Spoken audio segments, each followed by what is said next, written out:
In May of 1798, a French armada set sail across the Mediterranean, heading for Alexandria. In command of the expedition was a 29-year-old Napoleon Bonaparte, not yet emperor, but already a rising star in the French military. He had been given command of nearly 200 vessels and 13 ships of the line, alongside the newly formed Army of the Orient. This army was created to seize Egypt for France from the clutches of the decrepit Ottoman Empire. More than 150 scholars also accompanied the expedition. These researchers, called the Scientific Commission, were to study every facet of Egypt, natural and human, modern and ancient. Out of these men, though, only 3 were archaeologists. It was such a young discipline that it was largely still left to rich antiquarians to collect artifacts as curiosities, not as part of any scientific study. They came as conquerors and from our perspective as looters, but they saw the remains of ancient Egypt in a state that none of us will ever have a chance to experience. The Sphinx was buried to its shoulders. Many monuments still showed remains of their original paint, and 2 centuries of Egyptomania and looting had yet to strip the desert of its treasures.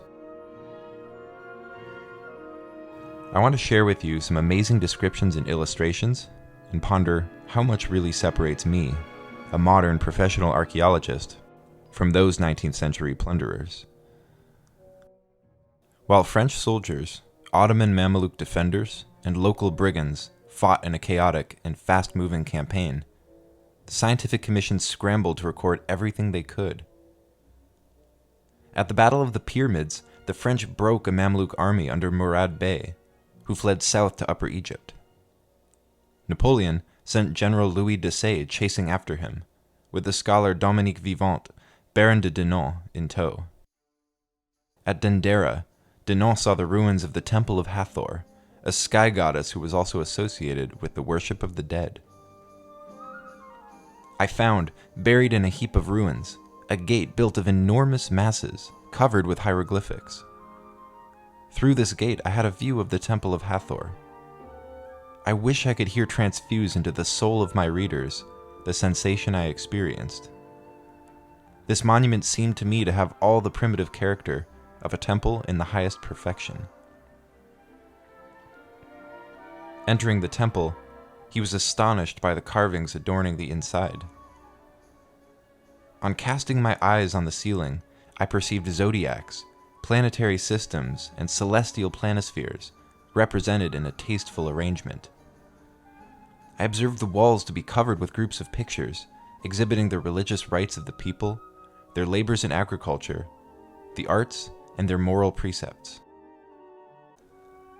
This was the East Osiris Chapel. The zodiacal ceiling he described is now housed in the Louvre in Paris, after having been looted by a French treasure hunter a couple decades later. This kind of two-faced behavior characterized the French adventure in Egypt. While figures like Denon made a serious effort at recording the ruins they encountered, just as many Frenchmen dedicated themselves to private collecting and the burgeoning antiquities trade. Denon's work aroused tremendous enthusiasm for archaeology, especially among the hydraulic engineers charged with improving Egyptian agriculture. The engineers were soon neglecting their own dull work and making a beeline for temples and tombs, recording architectural features, hieroglyphic inscriptions, and all the magnificent panoply of ancient Egypt. Pencils ran out, lead bullets were frantically melted down as substitutes, and a vast body of irreplaceable information was recorded for posterity. At the same time, they removed small antiquities by the hundreds from temple and tomb. The greatest discovery of the expedition was made by a soldier, not a scientist. While erecting coastal defenses in the Nile Delta, near the town of Rosetta, a soldier named Dop Poul stumbled across an inscribed granite stela beneath a pile of boulders. On it were 3 versions of a decree, the first in hieroglyphics, the second in Demotic, the freehand version of the Egyptian script, and finally, in ancient Greek. It was a miraculous find, because it meant the Greek could be translated back into the Egyptian, and the mystery of hieroglyphics could finally be unlocked. So Napoleon's expedition culminated in the greatest single advancement ever made in Egyptology. But the Rosetta Stone was also fought over by Britain and France as a symbol of national pride, and has still not been returned to Egypt. For decades after his invasion, people like Bernardino Drovetti, the French consul to Egypt, and Henry Salt, Britain's consul, continued the competition and allowed widespread looting and collection. Their greed and rivalry became so intense that they reached an unspoken gentleman's agreement, if that is an appropriate description, to carve up the Nile Valley into spheres of influence. One of the most talented treasure hunters for the British side was the Great Belzoni, a former circus strongman turned antiquities dealer. He uncovered Abu Simbel Temple from dozens of feet of sand, so the relief carvings inside could be recorded for the first time. He also sent a river of statues, mummies, and other treasures flowing to London. He even described crushing a mummy once when he sat on it. I sought a resting place, found one, and contrived to sit. But when my weight bore down on the body of an Egyptian, it crushed like a bandbox. At the same time, Champollion, the Frenchman who deciphered the Rosetta Stone, was lobbying for better protection for these antiquities. His pleas resulted in an Egyptian government ordinance published on August 15, 1835.